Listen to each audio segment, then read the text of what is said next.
السلام علیکم دوستو، جب سے یہ دنیا تخلیق ہوئی ہے، خیر و شر، حق و باطل، سچائی اور جھوٹ اور نیکی اور بدی کے درمیان تنازعات رہتے آئے ہیں، لیکن یہ ثابت ہوا ہے کہ جیت ہمیشہ سچائی، نیکی اور حق کی ہوتی ہے۔ آج ہم ایسی ہی ایک غزوہ کے بارے میں بات کریں گے جو حق اور باطل کے درمیان لڑی گئی ہے۔ اس غزوہ کا نام ہے غزوہ بدر۔ آئیے چلتے ہیں اس ویڈیو کی طرف۔ میرا نام ہے عامر اللہ شاہ اور آپ دیکھ رہے ہیں gateway to history and knowledge. ناظرین، غزوہ بدر کو یوم الفرقان بھی کہتے ہیں کیونکہ یہ وہ دن تھا جب حق و باطل دونوں آمنے سامنے ہوئے اور ہمیشہ کی طرح حق کو جیت ہوئی۔ اور اس کو بدر اس لیے کہتے ہیں کیونکہ یہ جنگ مدینہ کے جنوب مغرب میں بدر کنویں کے قریب لڑی گئی۔ بدر کا مقام مدینہ منورہ سے 70 میل یعنی 110 کلومیٹر جنوب مغرب میں واقع ہے۔ تو آئیے سب سے پہلے ہم نظر ڈالتے ہیں اسباب جنگ پر۔ نمبر 1، اشاعت دین میں رکاوٹ۔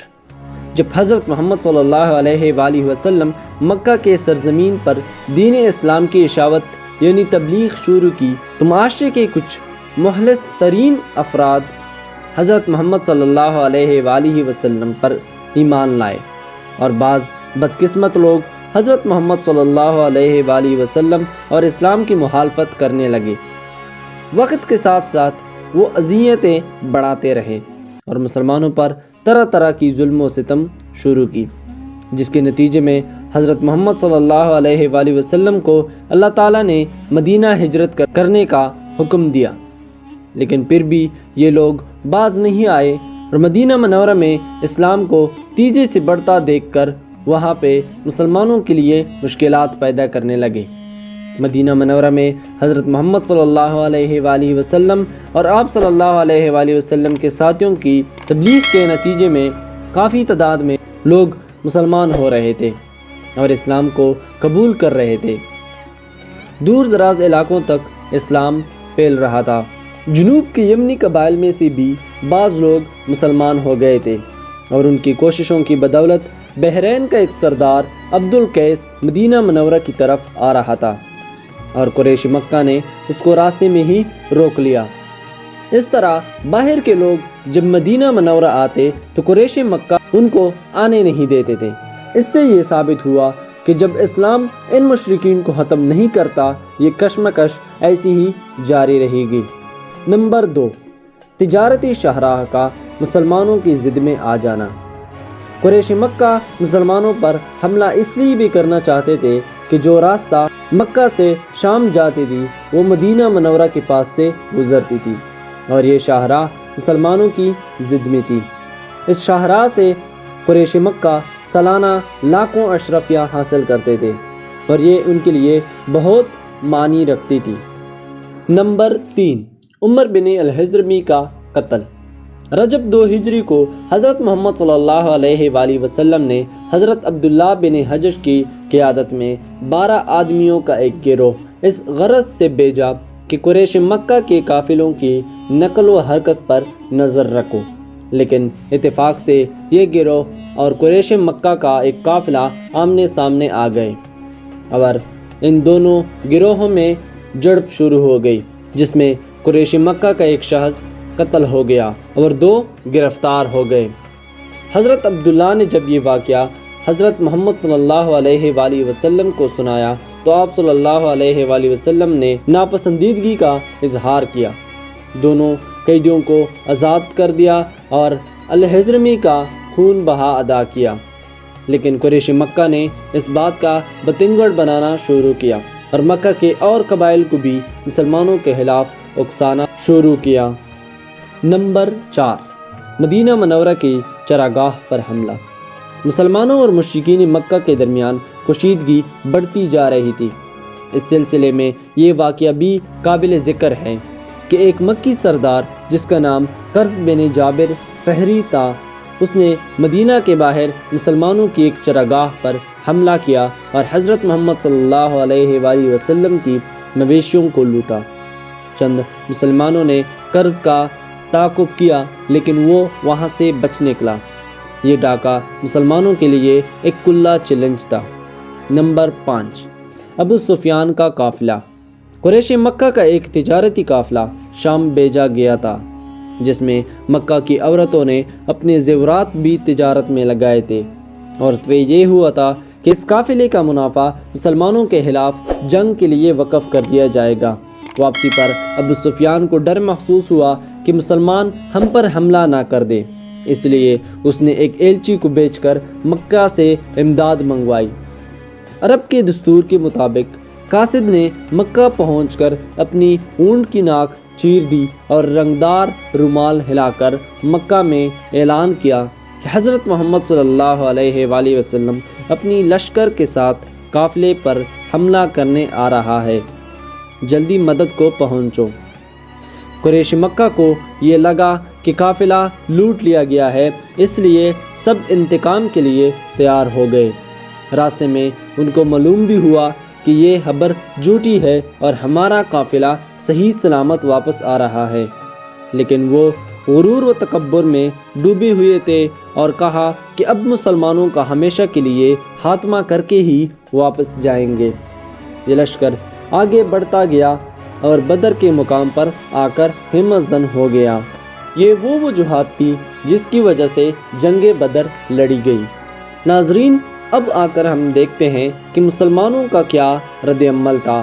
حضرت محمد صلی اللہ علیہ وآلہ وسلم کو جب قریشی لشکر کا علم ہوا تو آپ صلی اللہ علیہ وآلہ وسلم نے مجلس مشاورت بلوائی اور خطرے سے نپٹنے کی تجاویز طلب فرمائی۔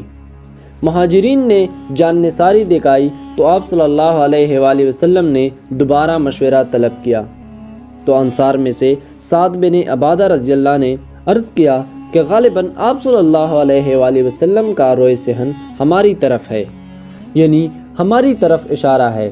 تو آپ صلی اللہ علیہ وآلہ وسلم نے فرمایا کہ ہاں۔ تو سعد بن عبادہ رضی اللہ نے جواب دیا کہ یا رسول اللہ، ہم آپ پر ایمان لائے ہیں، ہم نے آپ کی تصدیق کی ہے، یعنی اللہ تعالیٰ کا پیغمبر مانا ہے، اور گواہی دی ہے کہ جو کتاب آپ لائے ہیں وہ حق ہے، اور ہم نے آپ کی اطاعت اور فرمانبرداری کا عہد کیا ہے۔ یا رسول اللہ، جس طرف مرضی ہو تشریف لے جائیں، قسم ہے اس ذات کی جس نے حق کے ساتھ آپ کو مبعوث کیا، اگر آپ ہم کو سمندر میں گرنے کا حکم دیں گے تو ہم ضرور اس میں گر پڑیں گے، اور ہم میں سے ایک شخص بھی باقی نہیں رہے گا۔ اور اس طرح کچھ اور صحابہ نے بھی جان نثاری کا یقین دلایا۔ ناظرین، یہ تھا مسلمانوں کا جذبہ۔ حضرت محمد صلی اللہ علیہ وآلہ وسلم نے مسلمانوں کا یہ جذبہ دیکھ کر مجاہدین کو تیاری کا حکم دیا۔ مسلمانوں کی ذوق شہادت کا یہ عالم تھا کہ ایک نوعمر صحابی، مطلب ایک چھوٹے عمر کا صحابی جس کا نام زبیر بن ابی وقاص تھا، اس خیال سے چھپتے پھرتے تھے کہ کہیں کم عمر ہونے کی وجہ سے واپس نہ بھیج دیے جائیں۔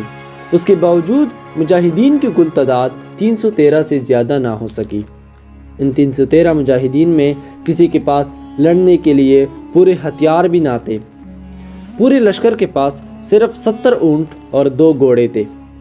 یہ لشکر مقام بدر پہنچ کر ایک چشمہ کے قریب خیمہ زن ہوا، جبکہ مقابلے پر 1000 قریشی جوان جو کہ مسلمانوں کی نسبت 3 گنا زیادہ تھے، جن میں سے اکثر سر سے پاؤں تک اپنی لباس میں ملبوس تھے۔ وہ اس خیال سے بدمست تھے کہ صبح ہوتی ہی ان مٹھی بھر مسلمانوں پر وہ غالب آ جائیں گے۔ قریشی لشکر رات بھر عیاشی و بدمستی کا شکار رہا، جبکہ دوسری طرف حضرت محمد صلی اللہ علیہ وآلہ وسلم نے پوری رات اللہ تعالیٰ کی بارگاہ میں عبادت میں گزاری، اور اللہ تعالیٰ نے فتح کی بشارت یعنی خوشخبری دی۔ جس طرف مسلمانوں کا پڑاؤ تھا وہاں پانی کی کمی تھی، اور ریت مسلمانوں کے گھوڑوں کے لیے مضر ثابت ہو سکتی تھی، لیکن رات کو اللہ تعالیٰ نے بارش کی رحمت سے مسلمانوں کی دونوں مصیبتوں کو حل کیا۔ ریت جم گئی اور دوسری طرف قریشی لشکر کے پڑاؤ والی جگہ پر کیچڑ پیدا ہو گیا، کیونکہ وہ چکنی مٹی کی زمین تھی۔ ناظرین، اب ہم دیکھتے ہیں کہ جنگ کا آغاز کیسے ہوا۔ 2 ہجری 17 رمضان المبارک بمطابق 13 مارچ 624 عیسوی کو صبح کی نماز پڑھنے کے بعد حضرت محمد صلی اللہ علیہ وآلہ وسلم نے جہاد کی تلقین کی۔ حضرت محمد صلی اللہ علیہ وآلہ وسلم کے ارشاد کے مطابق مسلمانوں نے صف بندی کی اور قریشی لشکر کو شکست دینے کا عزم لے کر میدان جنگ کی طرف چلے۔ قریشی لشکر غرور میں بدمست نسلی تفاخر کے نعرے لگاتا ہوا سامنے موجود تھا۔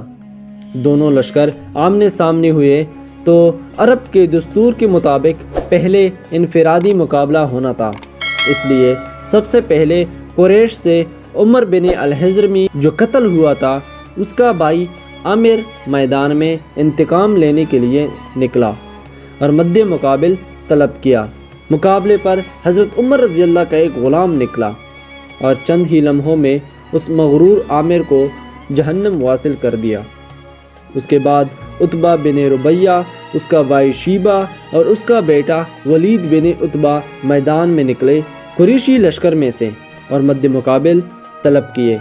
ان کے مقابلے میں 3 انصاری صحابہ میدان میں نکلے، لیکن ان تینوں نے یہ کہہ کر ان سے مقابلہ کرنے سے انکار کیا کہ یہ ہمارے ہم پلا نہیں ہیں، اور پکار کر کہا کہ اے محمد صلی اللہ علیہ وآلہ وسلم، ہمارے مقابلے پر قریشی بھیجو، ہم عرب کے چرواہوں کے ساتھ جنگ لڑنے کے لیے تیار نہیں ہیں۔ یہ ان کا غرور تھا۔ چنانچہ آپ صلی اللہ علیہ وآلہ وسلم کے ارشاد پر حضرت حمزہ رضی اللہ، حضرت علی رضی اللہ اور حضرت عبیدہ رضی اللہ مقابلے کے لیے نکلے۔ مغرور قریشی سرداران نے پہلے ان کے نام پوچھے اور پھر کہا کہ ہاں تم ہمارے ہم پلا ہو۔ مقابلہ شروع ہوا۔ چند لمحوں میں حضرت حمزہ رضی اللہ نے شیبہ کو جہنم رسید کر دیا اور حضرت علی رضی اللہ نے ولید کو قتل کر ڈالا اور لشکر اسلام سے تکبیر کی صدا بلند ہو گئی۔ اس دوران عتبہ اور حضرت عبیدہ رضی اللہ نے ایک دوسرے پر بھرپور وار کیے اور دونوں زخمی ہو کر گر پڑے۔ حضرت علی رضی اللہ اپنے مد مقابل سے فارغ ہو کر عتبہ کی طرف لپکے اور ایک ہی وار میں اس کا کام تمام کر دیا اور حضرت عبیدہ رضی اللہ کو لشکر میں اٹھا لائے۔ جب قریشی نے اپنے نامور سرداروں کو یوں کٹتے دیکھا تو یکبارگی حملہ کر دیا تاکہ اکثریت کے بل بوتے پر لشکر اسلام کو شکست دیں۔ اس غزوہ میں مومنین کی جوش جہاد کا یہ حال تھا کہ ایک صحابی عمر بن جام نے جب حضرت محمد صلی اللہ علیہ وآلہ وسلم کا یہ اعلان سنا کہ آج کے دن جو شخص صبر و استقامت سے لڑے گا اور پیٹھ پھیر کر نہ بھاگے گا وہ یقیناً جنت میں جائے گا، تو عمر بن جام رضی اللہ نے فرمایا کہ میرے اور جنت کے درمیان میں بس اتنا وقفہ ہے کہ یہ لوگ مجھ کو قتل کر دیں۔ یہ کہہ کر بہادری سے لڑے اور شہید ہو گئے اور چند ہی لمحوں میں جنت کا فاصلہ طے کیا۔ ناظرین، اس غزوہ میں قریش مکہ کا ایک سردار جس نے مسلمانوں پر بہت زیادہ ظلم ڈھائے تھے، ابو جہل قتل ہوا۔ ابو جہل کو قتل کرنے والے 2 ننھے مجاہد تھے، ایک کا نام معاذ اور دوسرا معوذ تھا۔ وہ دونوں حضرت عبد الرحمن بن عوف رضی اللہ کے پاس آئے اور کہا کہ چاچا، آپ ابو جہل کو پہچانتے ہیں؟ ہم نے سنا ہے کہ وہ رسول اللہ صلی اللہ علیہ وآلہ وسلم کی شان میں گالیاں بکتا ہے۔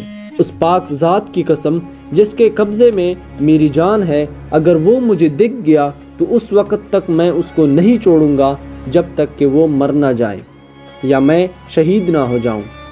اتفاق سے ابو جہل کا گزر سامنے سے ہوا۔ حضرت عبد الرحمن بن عوف رضی اللہ نے اس کی طرف اشارہ کر دیا۔ اشارہ پاتی ہی یہ دونوں ننھے مجاہد اپنی تلواریں لے کر اس کی طرف بھاگے۔ وہ گھوڑے پر سوار تھا اور یہ دونوں پیدل جاتی ہی ان میں سے ایک ابو جہل کے گھوڑے پر اور دوسرے نے ابو جہل کی ٹانگ پر حملہ کر دیا۔ گھوڑا اور ابو جہل دونوں گر پڑے۔ اکرمہ جو کہ ابو جہل کا بیٹا تھا، اس نے معاذ رضی اللہ کے کندھے پر وار کیا اور ان کا بازو کٹ کر لٹک گیا، لیکن جب معاذ رضی اللہ نے کٹے ہوئے بازو کے ساتھ لڑنے میں دشواری محسوس کی تو بازو کو پاؤں کے نیچے دبا کر ایک جھٹکا دیا اور بازو کو خود سے الٹ کر دیا اور ایک ہی ہاتھ سے اپنے شکار یعنی ابو جہل پر حملہ کر دیا۔ اتنے میں معوذ رضی اللہ وہاں پہنچے اور انہوں نے ابو جہل پر وار کیے اور حضرت عبداللہ بن مسعود رضی اللہ نے اس کا سر تن سے جدا کیا۔ اس میدان بدر میں ابو جہل کے علاوہ امیہ بن حلف جس نے حضرت بلال رضی اللہ پر بے پناہ ظلم ڈھائے تھے اور ابو بختری جیسے اہم سرداران قریش بھی موت کے گھاٹ اتار دیے گئے اور یہ مغرور لشکر میدان جنگ چھوڑ کر بھاگ نکلے۔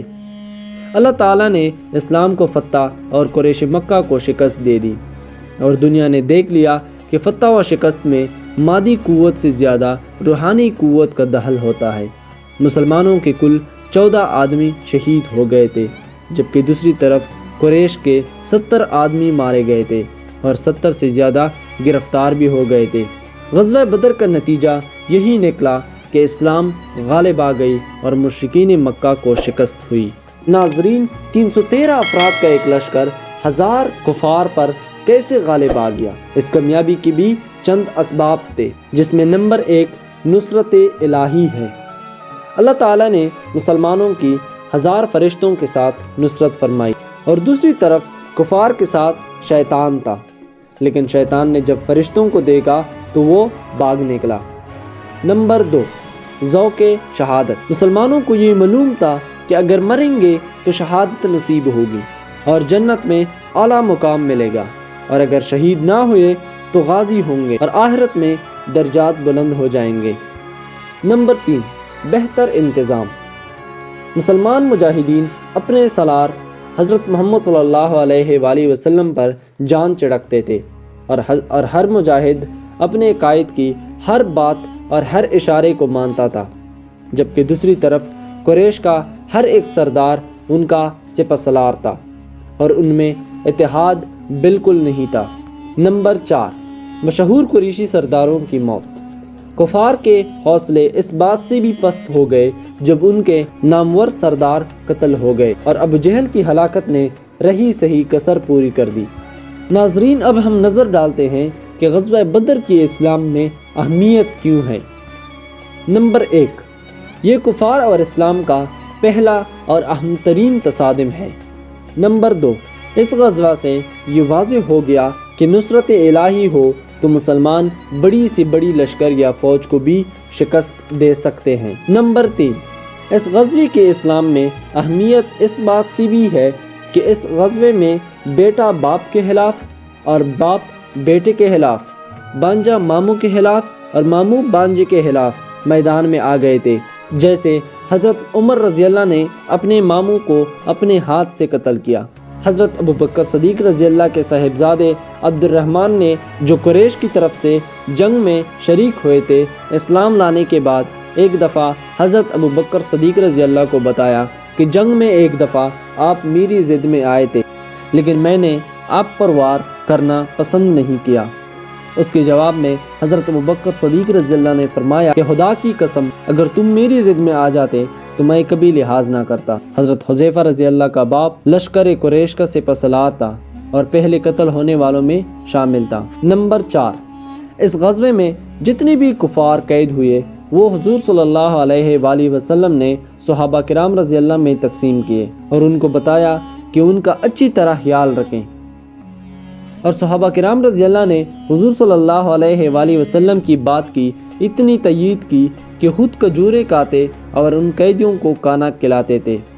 یہ قیدی صحابہ کرام کے حسن سلوک سے اس حد تک متاثر ہوئے کہ کئی قیدیوں نے اسلام قبول کیا۔ نمبر 5 غزوہ بدر کو یوم الفرقان کیوں کہتے ہیں؟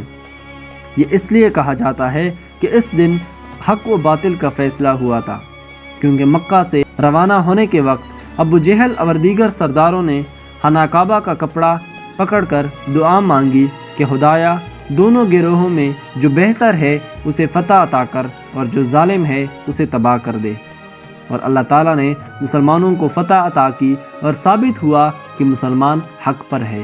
ناظرین، یہ تھی جنگ بدر کے بارے میں کچھ اہم معلومات۔ آئی ہوپ کہ اس ویڈیو سے آپ کو کافی معلومات حاصل ہوں گے۔ ویڈیو اچھی لگنے کی صورت میں لائک کریں، چینل کو سبسکرائب کریں اور ساتھ میں بیل آئیکن کو بھی دبائیں تاکہ آپ کو ہماری ہر ویڈیو کا نوٹیفیکیشن برابر ملتا رہے۔ اب مجھے دیجیے اجازت، اللہ حافظ۔